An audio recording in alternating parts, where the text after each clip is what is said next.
عليكم ومرحبا بكم معايا في فيديو جديد على قناتي باتيس نور حلويات نور. كنتمنى ان شاء الله يلقاكم هذا الفيديو وانتم بخير وعلى خير. الوصفه ديالنا ديال اليوم غادي تكون مادلين بالشوكولا. كيجي هشيش، كيجي رطب ورائع بزاف بزاف للفطور الوليدات الكبار والصغار. مقادير مضبوطه ان شاء الله، وصفه ناجحه، طريقه الاحتفاظ، كل شيء هادشي غادي نشوفوه في الفيديو ديال اليوم. فما نطولش عليكم، نخليكم مع المقادير وطريقه التحضير. لتحضير مادلين او شوكولا ديالنا ديال اليوم غادي نحتاجو زوج ديال البيضات، الحجم ديالهم متوسط الى كبير. غادي نحتاجو كذلك 90 غرام ديال السكر سنيده، 140 غرام ديال الزبده مذابه، وهنا يستحسن انها تكون زبده من اصل حيواني. عندي 40 غرام ديال بيبيت شوكولا، 20 غرام ديال الكاكاو كذلك يستحسن انه يكون نوعيه جيده. عندي لاغوم ديال الفاني، خماره، 140 غرام ديال الدقيق، وعندي واحد المكون اضافي اختياري اللي انا ما حطيتوش مع المكونات لانه ممكن انكم تستغنوا عليه، وهو لا تريمولين. غادي ندير واحد المعلقه صغيره عامره ديال التريمولين في هذا المادلين ديالنا ديال اليوم. الا توفر مزيان، الا ما توفرش غادي نديرو معلقه ديال العسل. الدور ديال التريمولين في الوصفه ديال اليوم هو كيخلي المادلين ديالنا كيبقى مطول معكم وما كينشفش بسرعه. فنقولوا بسم الله وندوزو نشوفوا الطريقه ديال التحضير. اذا غادي نقولوا بسم الله عفوا، وغادي نبداو الطريقه ديال التحضير. في اناء كنوضعوا البيض، كنضيفوا له السكر سنيده،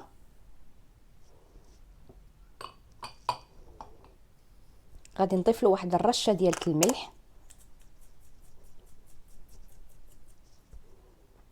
فوالا، وكنخفق على واحد السرعه متوسطه، يعني ماشي يبيض لينا الخليط، فقط يندمج. ونرجع معكم على البنات. كما كتشوفوا معايا هنا، من بعد ما كندمج الخليط ديال البيض كما قلت لكم يكفي انه يندمج لينا الخليط، ماشي بالضروره انه يبيض. هنا في هذه المرحله غادي نضيف لاغوم كما كتشوفوا ديال الفاني. هنا ممكن تضيفوا الساشي، ممكن تضيفوا لاغوم السائله، يعني كيبقى اللي متوفر عندكم. غادي نبدا كنضيف كذلك في الدقيق والخمالات تدريجيا كما غادي تشوفوا معايا. الدقيق هنا عندي راه مغربل مسبقا. غادي نبدا كنضيف الدقيق وكنضيف كذلك عفوا الكاكاو، وكنخفق على واحد السرعه متوسطه، ما نبالغوش في الخفق ديال هاد المادلين باش يجيونا مفشفشين، يجيونا زوينين. فغادي تشوفوا معايا هنا غادي نبدا كنخفق على سرعه متوسطه. هنا كنضيف المعلقه اللي تكلمنا عليها ديال لا تريمولين، كنضيفها في هذه المرحله.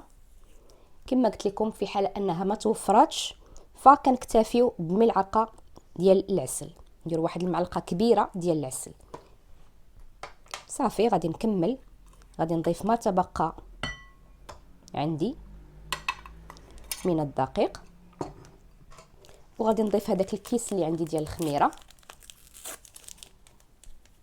كما كتشوفوا،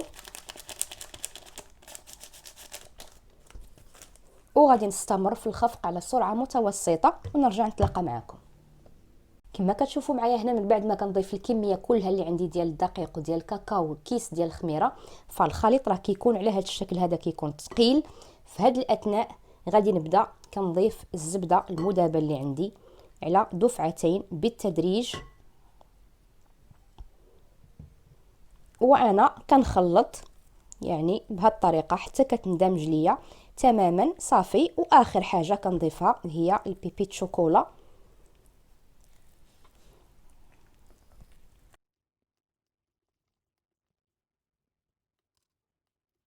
صافي البنات، هنا كما كتشوفوا من بعد ما كندمج جميع المكونات كتدخل ليا ديك الزبده مزيان في الخليط وكتمتزج صافي. كمرحله اخيره كنضيف لي بيبيت شوكولا وكنخلط بهذه الكيفيه اللي كتشوفوا معايا. بالنسبه للخليط ديال المادلين فضروري انه يرتاح في الثلاجه 12 ساعه، الى يعني اقل حاجه خليوه واحد 4 ديال السوايع. الا قدرتوا خليوه 12 ساعه، يعني ما نقولوا واحد الليله كامله، والنهار الاخر غادي نشوفوا الفاصوناج ديالو. فكما كتشوفوا انا هنا دمجت لي بيبيت شوكولا. غادي نحتفظ بالخليط ديالي في بوش 12 ساعه في الثلاجه، ونرجع نتلاقى معكم باش نشوفوا الطياب ديالو، كذلك نشوفوا الشكل النهائي ديالو. كما كتشوفوا معايا هذا هو الخليط ديال مادلين اللي حضرنا مع بعض، مادلين او شوكولا. احتفظت به انا شخصيا ليله كامله في الثلاجه، ودابا غادي ندوزو باش نكملوا الطياب ديال مادلين ديالنا ديال اليوم. بالنسبه للطياب فاللي عندكم، بالنسبه لي انا غادي نخدم بهذه ديال السيليكون. الريفيرونس ديالها هو دي 032 دي 032. بالنسبه لي انا كندير لها واحد الكوش خفيفه ديال الزبده صافي، ما كندير لها لا دقيق لا حتى شي حاجه. بالنسبه للناس اللي عندهم القالب ديال مادلين اللي هو ديال الحديد فغادي يدهنوه بحال اللي كندهنوا القوالب ديال الكيك، كندهنوا بالزبده وكنرشوا بالدقيق. فغادي نقولوا بسم الله على بركه الله، وغادي نبداو في وضع الخليط ديال مادلين ديالنا كما غادي تشوفوا معايا. في هذه الاثناء الفرن كيسخن على 170 درجه. هانتوما كندير واحد الكميه وهي راه كتسرح بوحدها من بعد، يعني ما تبرزطوش معها راسكم، لان كما كتعرفوا الخليط ديال المادلين دايرين فيه واحد الخماره فراه كيتسرح وكيزيد الحجم ديالو. كما كتشوفوا معايا كنستمر بهذه الكيفيه. بالنسبه للطياب ديال المادلين ديالنا فكنطيبوها على 170 درجه.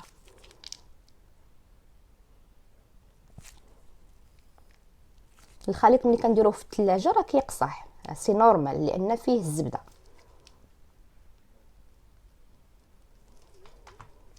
كما كتشوفوا معايا كنعمر بهذه الكيفيه اللي واضحه امامكم.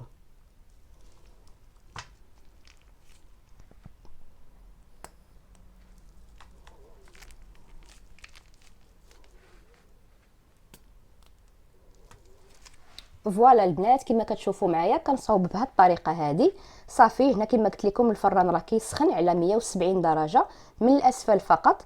كنطيب المادلين ديالي وكنزولوها بكل سهوله وكنكملوا ما تبقى من الخليط. فنطيب المادلين ونتلاقاو ان شاء الله باش نشوفوا الشكل ديالها. كما كتشوفوا معايا هذا هو الشكل ديال المادلين ديالنا، مادلين او شوكولا من بعد ما خرجناه من الفرن كيكون بهذا الشكل هذا اللي كتشوفوا امامكم. هنا راه مازال سخون، غادي نهز وحيده باش تشوفوا كيفاش كتكون بهذه الجماليه. المادلين اللي ناجح مفشفش. فغادي نكمل الكميه اللي باقا عندي بنفس الطريقه الاولى، ونتلاقاو ان شاء الله باش نشوفوا طريقه التزيين ديالهم وكذلك طريقه التقديم ديالهم. فخليكم معايا لاخر الفيديو. الا كنتو مازال ما درتوش اشتراك للقناه فكنتمنى انكم تشتركوا. اللي مازال ما دار لايك للفيديو ما تنساوش كذلك اللايك كدعم وتشجيع منكم ليا باش نستمر. دابا البنات بعد ما كملت الكميه اللي عندي ديال المادلين ما كياخذوش وقت بزاف في الفرن، حاولوا انكم ما طيبوهمش بزاف باش ما ينشفوش لكم. المادلين ديالنا تيكون على هذا الشكل هذا، كنتمنى انه يكون واضح لكم. كيكون على هذا الشكل هذا اللي واضح امامكم. ممكن انكم تخليوهم كما همايا، وكيف ما ممكن انكم تزينوهم كيف ما انا غادي نزين معكم دابا واحد الكميه. فبسم الله على بركه الله. هنا كما كتشوفوا عندي الباطا كلاصي شوكولا اولي. ممكن تخدموه هنا باي نوعيه ديال الشوكولاته، ممكن تخدموه بالسكر شوكولاتي كذلك اللي متوفر عندكم. وهنا عندي نفس الشوكولات غادي ندير به خطيطات. فغادي نقولوا بسم الله. في نفس المول ملي كنكملوا منه كنغسلوا المول ديالنا وهو نفسه كنرجعوا كنخدموا فيه الفينيسيون ديال هاد المادلي ديالنا ديال اليوم. كما غادي تشوفوا معايا هنايا من بعد ما كندير فيه الشوكولا فوالا بلاتي ندير واحد 3 ولا 4 باش هكا ما نطولش عليكم لا فيديو. كناخذ المادلين اللي عندي وكنرجع مره اخرى كنوضعها في المول بهذه الطريقه حتى كيخرج الشوكولا من الجوانب. هانتوما بنفس الطريقه كنخدم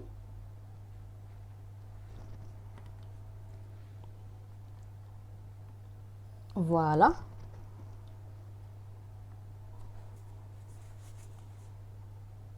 بهذه الكيفيه اللي واضحه امامكم كنكمل.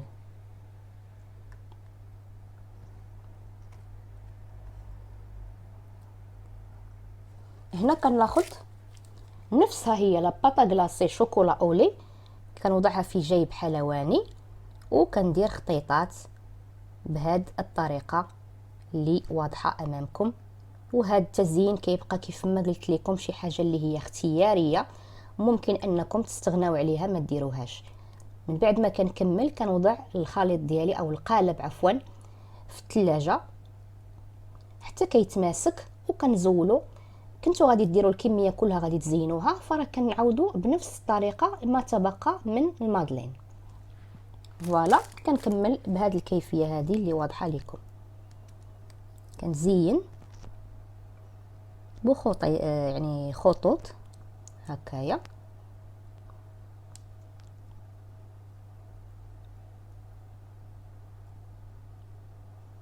بهذه الكيفيه نتلاقاو ان شاء الله مع بعض باش نشوفوا الشكل النهائي ديالهم في صحن التقديم.